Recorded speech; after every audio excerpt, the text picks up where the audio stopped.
कृष्णा, राधे राधे। आप सभी को धनतेरस की शुभकामनाएं। देवी लक्ष्मी, उनके स्वामी भगवान श्री नारायण का आशीर्वाद आप सभी भक्तजनों पर सदैव सर्वदा बना रहे। धन त्रयोदशी धनतेरस के नाम से भी जानते हैं। यह धनवंतरी के नाम से भी जानी जाती है। यह कार्तिक मास के कृष्ण पक्ष की त्रयोदशी तिथि पर आने वाले ऐसा शुभ दिन होता है जब आयुर्वेद के आचार्य भगवान धनवंतरी देवता का पारकट्य हुआ था। इस दिन माता लक्ष्मी के साथ साथ स्वास्थ्य और सुखकारी देवता भगवान धनवंतरी की पूजा आराधना की जाती है। इस वर्ष धन त्रयोदशी दिन आ रहा है 29 अक्टूबर 2024 मंगलवार के दिन। चलिए आज के इस विशेष पावन पर्व पर हम सुनते हैं श्री धनतेरस की विशेष पौराणिक कथा। इस कथा के विषय में कहा गया है कि जो भी व्यक्ति इस कथा को सुनता है, पूर्ण श्रद्धा और निष्ठा के साथ सुनता है, उसे माँ लक्ष्मी का आशीर्वाद तो प्राप्त होता ही होता है। उसे स्वास्थ्य के देवता भगवान धन्वंतरी की कृपया स्वस्थ शरीर और आरोग्य की प्राप्ति भी होती है। चलिए आज की सुंदर कथा का रसपान करते हैं। इस कथा का वर्णन हमें श्रीमद् भागवत पुराण में प्राप्त होता है। एक दिन देवराज इंद्र अपने वाहन ऐरावत हाथी पर सवार होकर कहीं जा रहे थे। उस समय मार्ग में उन्हें महान ऋषि दुर्वासा मिले। देवराज इंद्र को देखकर दुर्वासा ऋषि ने इंद्र के ऐश्वर्य और मानव समाज के लिए योगदान के विषय में सोचा। उनके प्रति सम्मान व्यक्त करने के लिए दुर्वासा मुनि ने उन्हें भगवान को अर्पित एक फूल हार अर्पण किया। अब देखिए, जब सत्ता और संपत्ति साथ में आ जाती है तो सरल भाव से संभाल पाना भी कठिन हो जाता। देवराज इंद्र के साथ ऐसा ही हुआ। कुछ हुआ, उन्होंने दुर्वासा मुनि से वह फूलों का हार तो ले लिया, लेकिन वह उस हार को योग्य सम्मान करने में असमर्थ निकले। उन्होंने उस हार को लेकर अपने हाथी ऐरावत की सूंड में पहना दिया। अब ऐरावत भी आखिरकार पशु है, उसे क्या पता कि यह कौन सा हार है और कैसे सम्मान देना चाहिए। ऐरावत ने क्या किया, उस फूलों के हार को अपने पैरों तले दबा दिया, पैरों तले कुचल दिया, जिससे खेलना शुरू कर दिया। अब दुर्वासा मुनि ने यह देखा तो उन्हें अत्यंत क्रोध आ गया, और जैसे ही आप जानते हैं कि उन्हें क्रोध की अवस्था में वो कोई भी श्राप दे देते हैं, तो दुर्वासा मुनि जो भी श्राप देते हैं वह सच ही होता है। देवराज इंद्र और अन्य सभी देवताओं को श्राप दिया कि वे उसी क्षण हीन हो जाए और श्रीहीन हो जाए, अर्थात धन की उनके पास कमी हो जाए, उनका सारा एवं बल समृद्धि शक्ति क्षीण हो जाए। इसी प्रकार उसी दिन उसी घड़ी से देवी लक्ष्मी यमराज देवराज इंद्र उनके स्वर्ग को छोड़कर चली जाती है। दुर्वासा मुनि का श्राप सफल हुआ। कुछ ही समय में सभी देवता अपनी संपत्ति श्री लक्ष्मी यौवन यश कीर्ति इन सभी से विमुख हो गए।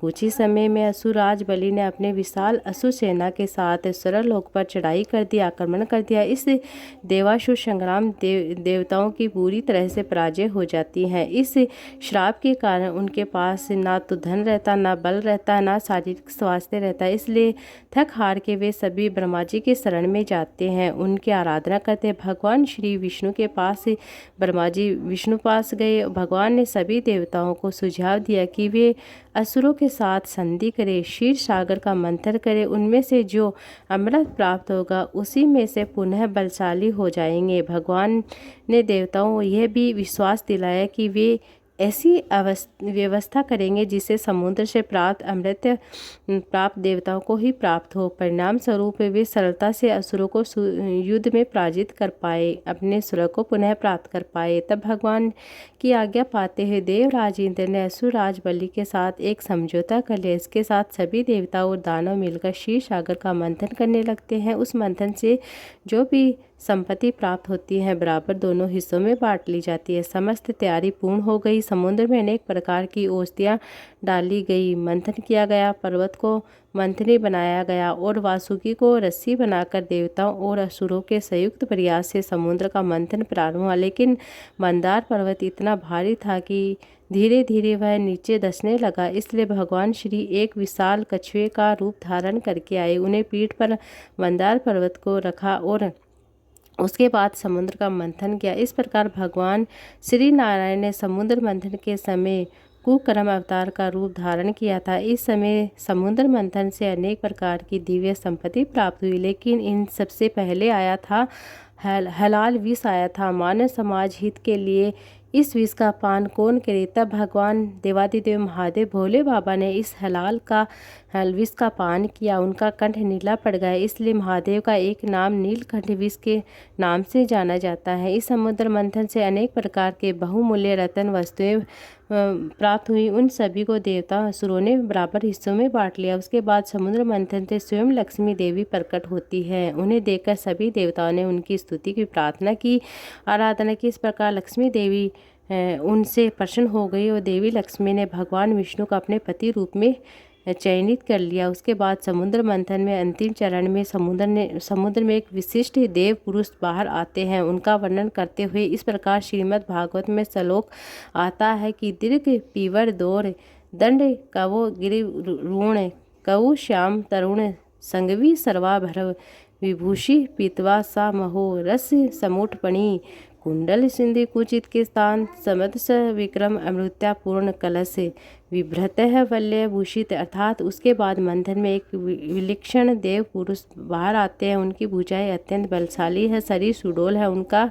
कंठ शंख पर और 3 रेखाएं जैसे अंकित की गई हैं।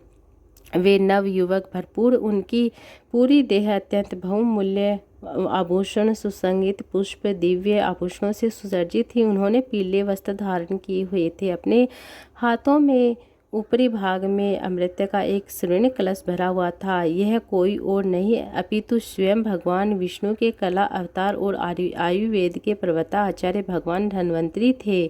समुद्र मंथन में उनका प्राकट्य आज ही के दिन हुआ था। धन त्रयोदशी के दिन हुआ था, इसलिए आज के दिन धन्वंतरी त्रयोदशी के नाम से जाना जाता है। आज के दिन भगवान धन्वंतरी की पूजा आराधना की जाती है। उन्हें दीप अर्पण किया जाता है, उन्हें प्रणाम अर्पित किया जाता है, उनके नामों का उच्चारण किया जाता है। धन्वंतरी देव विषय में श्रीमद् भागवत में 9वें स्कंद में 17वें अध्याय में कहा गया है कि जो व्यक्ति भगवान धन्वंतरी का स्मरण मात्र कर लेता है उनके समस्त रोग दूर हो जाते हैं। इस प्रकार धन त्रयोदशी के दिन माता लक्ष्मी का भी आविर्भाव समुद्र मंथन में हुआ था। इसी दिन भगवान धन्वंतरी का प्राकट्य भी समुद्र मंथन से हुआ था। इसलिए इस धनतेरस के दिन हम देवी लक्ष्मी भगवान धन्वंतरी की पूजा आराधना करते हैं। इस दिन श्रीमद् भागवत से समुद्र मंथन लीला का श्रवण किया जाता है, उनका पठन किया जाता है, भगवान धन्वंतरी दीप अर्पण किया जाता है। उसके लिए आप अपने घर के द्वार पर संध्या के समय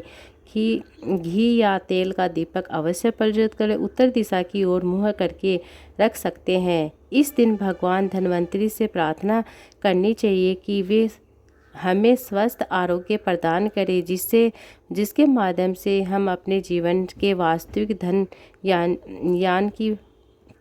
यानी कि भगवान के शुद्ध प्रेमा भक्ति को प्राप्त कर सके। धनवंतरी त्रयोदशी के दिन यमराज के लिए भी यमदीप लगाया जाता है, इसलिए संपूर्ण जानकारी हमें यमदीप क्यों जलाते इसकी वीडियो भी मैं आगे लेकर आऊँगी, तो आप उसे भी जरूर से देखिएगा, सुनिएगा। धन त्रयोदशी विशेष कथा, ये कथा आपको कैसी लगी कमेंट बॉक्स में बताइएगा। आज के दिन अधिक से अधिक लोगों को शेयर भी कीजिएगा ताकि सभी लोगों को इसके महात्म्य का पता चले और सभी लोगों को इसका लाभ प्राप्त हो। ये थी आज की वीडियो। उम्मीद है आपको अच्छी लगी। वीडियो अच्छी लगी तो वीडियो को लाइक कीजिएगा, शेयर कीजिएगा। आप सभी को माता लक्ष्मी का आशीर्वाद, श्री नारायण का आशीर्वाद और भगवान धन्वंतरी का आशीर्वाद सभी भक्तजनों पर सदैव सर्वदा बना रहे। हरे कृष्णा, राधे राधे।